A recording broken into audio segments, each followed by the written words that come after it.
आई mean Dana, uncle Dana की भाषा में कहें तो it was, This is like beating up Yeah. babies. She was literally This is like beating up babies. Damn. तो guys, UFC Seattle Adesanya versus Joe Pyfer conclude हो चुका है। मैं लाइव देख रहा था बट मैं लाइव आ नहीं पाया बिकॉज अभी मेरे चैनल में अनेबल नहीं हुआ है। So without a lot of waiting, let's get into the card. पहला फाइट मैकेनी वर्सेस नेल्सन।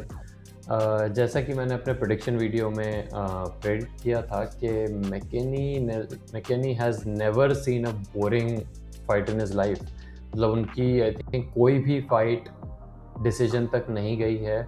सारे के 100% फिनिश रेट है उनका, या तो वो फाइट फिनिश करेंगे या फिर इज़ गोइंग टू लूज। ये फाइट भी पहले राउंड के आगे नहीं गई। इनका average fight time is like करीब 2.5 मिनट का है, विच इज़ क्रेज़ी। तो काफ़ी क्रेज़ी फाइट था। स्टार्ट ही हुआ और तुरंत ही मैकेनी वॉज ऑन नेल्सन। मतलब काफ़ी फॉरवर्ड प्रेशर, और डिवीज़न 2 रेसलर हैं तो एक उनका रेसलिंग का थ्रेड भी हमेशा रहता ही है at all times. I think बस 18-19 स्ट्राइक्स लैंड करी होगी कि head kick, I think left head kick, और मैच ख़त्म। TKO, doctor stoppage. काफ़ी अच्छा अप एंड राइजिंग कंटेंडर हो सकते हैं ये फ्यूचर में लाइट वेट के। एंड ये कितना सरप्राइजिंग है कि जितनी सारी UFC विक्ट्रीज इनकी फिनिशेस से आई हैं और आज तक इन्हें एक भी बोनस नहीं मिला। आई एम नॉट श्योर आज के फाइट कार्ड का क्या स्टेटस है, बट आई थिंक इसमें बोनस मैकेनी को मिलना चाहिए। Okay, moving on. Mansur Abdul Malik versus Yousri Belgaroui. Mansur Abdul Malik काफ़ी अच्छे रेसलिंग बैकग्राउंड से आते हैं, और प्रेडिक्शन वीडियो में मैंने ये भी बताया था कि ये it will be a strikers delight. और जो दूसरे उनके ओपोनेंट हैं यूसरी बेलगरोई, काफ़ी लंबे मिडिल वेट, 6 फीट 6 इंच के हैं ये, और फॉर्मर ओपोनेंट रह चुके हैं एलेक्स पेरेरा के, ये भी मैंने आपको बताया था। और इस समय उनके ट्रेनिंग पार्टनर हैं। काफ़ी जब फाइट स्टार्ट हुई तभी हमें लग रहा था कि ये सॉर्ट ऑफ काफ़ी एलेक्स पेरेरा से मिलता जुलता स्टाइल है इनका। ऑफ कोर्स दोनों ही किक बॉक्सर हैं, ग्लोरी किक बॉक्सिंग से आए हैं। और इनिशियली काफ किक्स, काफ़ी हैवी काफ किक्स लैंड कर रहे थे। 1-2 चेक भी हो रही थी, लेकिन क्लियरली दिख रहा था कि Mansur is not liking it. उनका काफ काफ़ी स्वेल हो चुका है, और इसी के चलते काफ किक्स पड़ती गई, और टेक डाउन्स भी ट्राई किए मंसूर अब्दुल मलिक ने, but I think it was too late. आज यूसरी बेलगोरेई ने ही fought almost a perfect fight, जितना हो सकता था। Calf kicks, striking, uppercuts, knee, और finally at the end of your round 1 बिल्कुल फ्लो स्टेट में दिख रहे थे। उन्हें काफ़ी अच्छा नॉकडाउन भी मिला। अगर 1-2 सेकेंड और होता तो फर्स्ट राउंड में ही फाइट ख़त्म थी, but saved by the bell Mansur Abdul Malik. और फिर जैसे ही फाइट आगे बढ़ी तो knees up the middle, right hook. उनका राइट हुक भी काफ़ी बिल्कुल पेरेरा की तरह, क्योंकि किक बॉक्सिंग बैकग्राउंड से हैं तो काफ़ी नीचे से आता है इनका राइट हुक। तो I think it's quite difficult to predict कब आने वाला है। वही स्ट्रेट अप द मिडल भी वही हाथ जाता है, और कभी कभी वो एज अ हुक चल जाता है। तो काफ़ी अच्छा। 4 या 5 सेकेंड बचे थे राउंड 2 में, और एक जस्ट स्ट्रेट नी, और उसके बाद right hook end game over. काफ़ी अच्छी फाइट। आई मीन ये काफ़ी बेहतरीन कार्ड था। आई थिंक ये किसी भी नंबर्ड इवेंट से ज़्यादा अच्छा कार्ड था। एंड आई वाज वंडरिंग कि मैं इतनी ज़्यादा फिनिशेस प्रेडिक्ट कर रहा हूँ क्यों, but luckily I got all of them right. बस एक एक्स्ट्रा और फिनिश हमें मिल गया, एक्स्ट्रा 2 फिनिश और मिल गए कोमेन और मेन इवेंट के। It's like icing on top. ये क्या मेन कार्ड आई थिंक पूरा फिनिशेस ही था।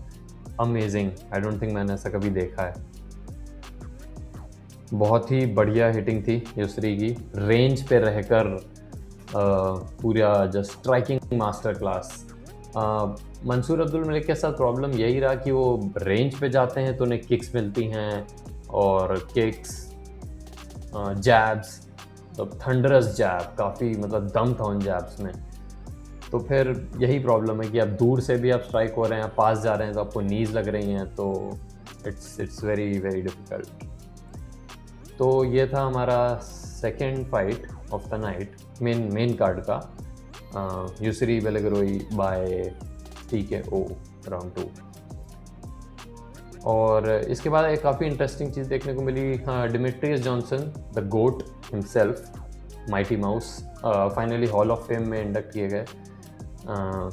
काफ़ी आई थिंक जब इनविटेशन मिला होगा माइटी माउस को इस इवेंट का, तो आई थिंक उन्हें अंदाज़ा लग गया होगा कि ये मुझे हॉल ऑफ फेम इंडक्शन के लिए ही बुला रहे हैं, क्योंकि फाइटर्स को बताया नहीं जाता, उनके लिए एक सरप्राइज वीडियो चला देते हैं और उन्हें हॉल ऑफ फेम में इंडक्ट किया जाता है। बट आई थिंक क्योंकि माइटी माउस अब UFC इवेंट्स में नहीं देखे जाते, कि उनका अपना यूट्यूब चैनल काफ़ी अच्छा कर रहा है, he makes his own content, travels the world, fighters से मिलते हैं, ब्रेक डाउन वीडियोज़ करते हैं, तो जब उन्हें आई थिंक ये इन्वाइट आया होगा तो उन्हें पता चल गया होगा कि इतना क्यों आउट ऑफ अ सडन उन्हें इन्वाइट मिल रहा है, बुलाया जा रहा है। तो आई थिंक हाँ, नो सरप्राइज देर आए दुरुस्त है, Mighty Mouse in Hall of Fame finally.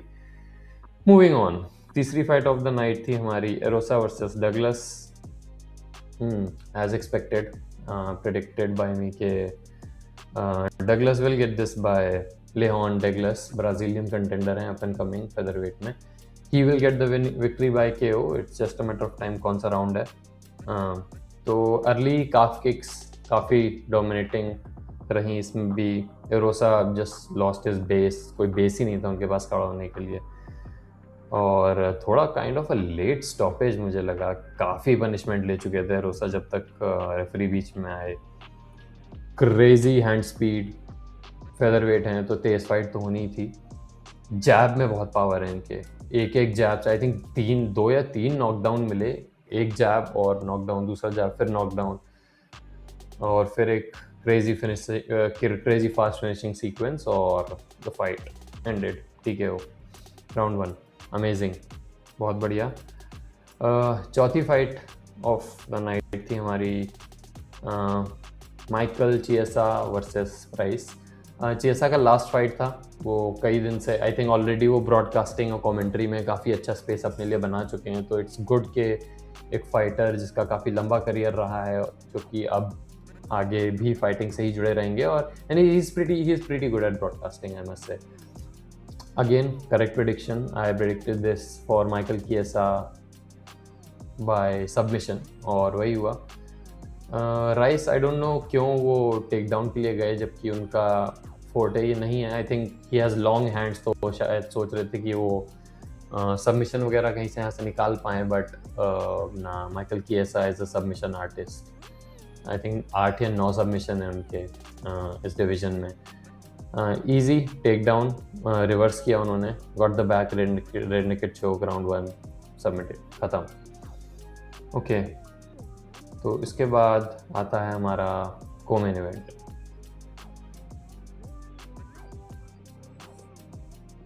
Oh my God, Alexa Grasso, you beauty भाई साहब। आई मीन मैच स्टार्ट होने से पहले कल के प्रेडिक्शन वीडियो में जैसे कि मैंने बताया था कि मेसी बार्बर फिजिकली थोड़ा डोमिनेटिंग हो सकती हैं, क्योंकि उनके पास थोड़ा स्ट्रेंथ एडवांटेज है, बट फिर भी I had it for Alexa Grasso by decision. But यहाँ पर तो I am pleasantly surprised, I am mind blown, and I was actually scared for the opponent, क्योंकि Bryce Mitchell versus Josh Emmett के बाद ये मुझे सबसे ज़्यादा स्कैरी नॉकआउट लगा है। I mean Macy Barber was not moving for like 3-4 minute के लिए, proper flat on her back, looking up in the air at God knows what. भाई साहब, it was a scary knockout. Fight start होते ही Alexa Grasso flow में दिख रही थी, शी वाज गुड, मतलब काफ़ी 1-2 बढ़िया कॉम्बिनेशन सेट कर रही थी अपने, बट जो इनका ये फाइनल वाला 1-2 था, इसका जो स्ट्रेट लेफ्ट आई थिंक सीधे चिन पर कनेक्ट हुआ, and she is so fast, ये इतनी ज़्यादा तेज़ हैं कि मेसी बार्बर के गिरने से पहले नॉकआउट पंच लैंड करने के बाद वो बैक पर आ चुकी थी। She took the back, completed the rear naked choke, और ग्राउंड पे दोनों लोग के आते ही रेयर नेकेड चोक एस्टैब्लिश था पूरी तरह से। Oh my God, such display of skill. My God, मतलब पहली फाइट भी इतनी ज़्यादा डिस्क्रिपेंसी नहीं लग रही थी, but today was Alexa Grasso was in flow state. I mean Dana, uncle Dana की भाषा में कहें तो it was, This is like beating up Yeah. babies. She was literally This is like beating up babies. Damn it. I mean इससे ज़्यादा कुछ कहने के लिए है नहीं को मेन इवेंट के लिए. Okay, so moving on to our main event, Israel Adesanya versus Joe Piper. Not gonna lie, we saw that coming. हमें लग रहा था कि ऐसा ही होने वाला है और वैसा ही हुआ. बट माई हार्ट वॉन्टेड कि Izzy should make a comeback, क्योंकि ये Tony Ferguson sort of decline होते हुए मुझे दिख रहा है. Chin has been checked multiple times, मतलब काफ़ी चिनी हो गए हैं Israel Adesanya. Start classic Adesanya fight जैसा ही हुआ था. इजी वॉज फेंट कर रहे थे काफ़ी, और जो पाइपर भी लैंड कर रहे थे, but I had this feeling कि एक आध पंच इन पे कनेक्ट होगा और कोई टेक डाउन लैंड करने में ही ग्राउंड एंड पाउंड फिजिकली काफ़ी डोमिनेटिंग लग रहे थे जो पाइपर. स्ट्रेंथ एडवांटेज भी दिख रहा था, और वेट कट के दौरान भी easy was not looking good. तो या दैट हैपेंड. अब आई थिंक रैंक 14 पर थे जो पाइपर. अब काफ़ी रैंकिंग्स में उन्हें जंप मिलेगा, and we have a middleweight contender now. But I think अगर ये फाइट ज़्यादा चलती, अगर इजी थोड़ा आउटसाइड पर रहकर डिस्टेंस से स्ट्राइक करके 3 या 4 राउंड इस फाइट को खींच देते, तो Joe would have been in trouble, क्योंकि मुझे दिख रहा था he was breathing heavy. But yeah Izzy is I think too much of a dog to just have a boring fight. ऐसा नहीं है कि इजी की बोरिंग फाइट्स नहीं हुई हैं. We have seen couple of snoozefest from Izzy, but यहाँ पर उन्हें वापस थोड़ा माइंड गेम पर जाना चाहिए था, इतना इंगेज नहीं करना चाहिए था. But again post match interview में भी इजी ने बोला I am not done, he is not going down without a fight, but I hope ये और टोनी फर्ग्यूसन सिचुएशन ना हो. So this was pretty much it for the card. Let me know how you feel about the fights. आपको कैसा लगा ये video. अगली बार से तो एज आई प्रॉमिस हम लाइव देखेंगे, वॉच कंपेनियन, वॉच पार्टी होगी. तो yep, drop a comment, like my videos, just let me know if you have any suggestions. Cheers, peace out.